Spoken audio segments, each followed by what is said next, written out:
This is the 2024 Kawasaki Vulcan 900 Custom. Today we're going to be giving it our first impressions. Right away it looks different than I'm used to. This is more of a cruiser style, obviously. The seat looks massive, looks very comfortable. The dash is on the tank and it looks nice.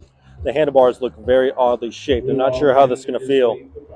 Very simple things on the grips, just lights, blinkers, horn, and on and off over here.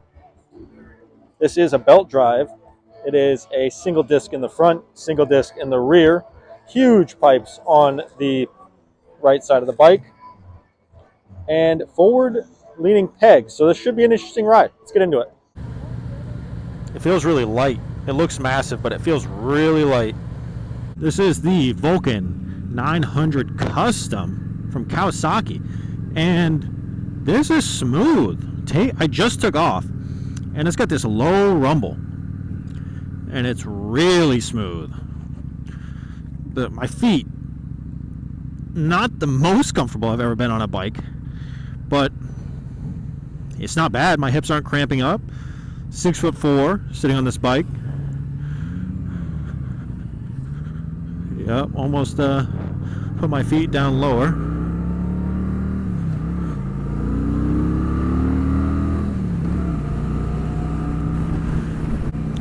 This has got a real nice low rumble, and this is like a bike you get on and you just cruise. You're not looking to go fast, you're not looking to tear up any streets, you're just looking to have a great time. That's what this feels like.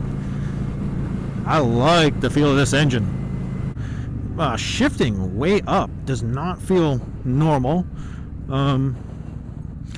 Don't think there is a gear indicator here.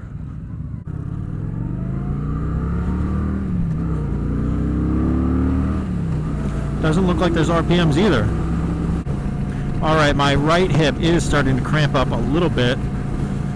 Nothing terrible. It's just when I come to a stop and then I go to put my legs back up, it does feel a little odd.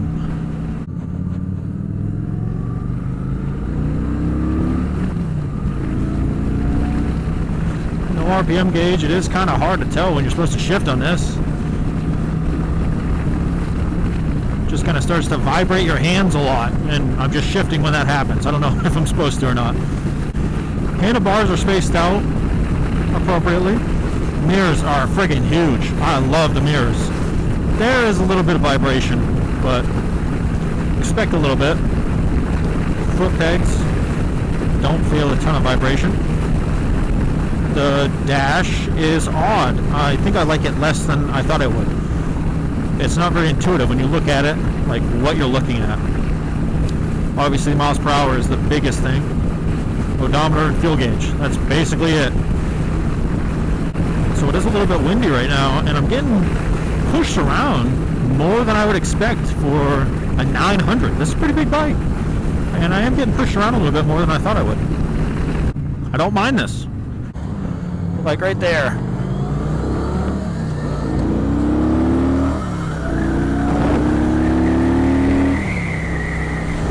Being a 900, this takes a little bit to get going. I feel like I had to get to third gear before I really pulled away. First and second, like you go to pull and it's like yelling at you to shift right away. If I bought this, it would take a little bit to get used to the foot peg positioning, but other than that, this bike feels good. This isn't really my style. I wouldn't mind owning it. Would I go out of my way to buy this? Probably not. It's just not my style. But for someone looking to buy one of these, not knowing the retail, I don't know. 8,500 seems right. And if I went on the used market and found one of these for, I don't know, $6,000,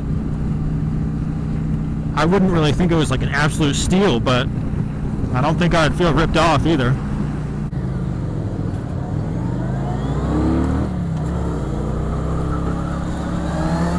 Yeah, it seems like when you get into the high RPMs on this bike, it starts to vibrate the handlebars and the seat quite a bit. It does feel a little bit odd to lean with my feet up, like I said before. My feet so far forward. Hard to know when to shift on this. Doesn't feel very obvious. I kind of get why people buy these now. It's just a nice. There's something you can go out and relax on.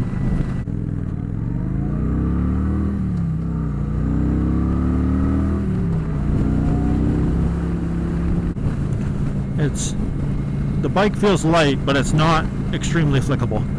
You can lean with it, but it's not crazy flickable, which I didn't expect it to be. All right, just finished the test ride of the Kawasaki Vulcan Custom 900. And would I go out of my way and buy this? No, it's not my style. But how I think of it is, if someone had given this to me or passed it down to me, would I keep it or would I sell it? I would probably keep it. It feels like it fits a nice little niche of just going out on an afternoon and just cruising 45, 55 miles an hour, hanging out, not trying to go fast, not trying to get anywhere, just riding to ride. That's kind of what it feels like. I did look up the retail price, which you guys can probably see on the screen again, around $9,400, $9,500, closer to $10,000 after all the fees. That's a lot for that kind of bike, in my opinion. I wouldn't buy it at the retail price. But, you know, like I said during the test ride, $6,000. If I bought it for $6,000, I wouldn't be blown away, but I wouldn't feel like I got ripped off. Maybe even 65, 7s, pushing it, in my opinion. Thank you guys so much for watching. If you do want to see that 650 RS ride, click this video right here. If you want to see me test ride a bunch of other bikes, click this playlist right over here. Rapping when they own me to sing. But still they all want an album, so I gave them 20 singles. Yeah, I'm trying to get a hit, that's why I swing.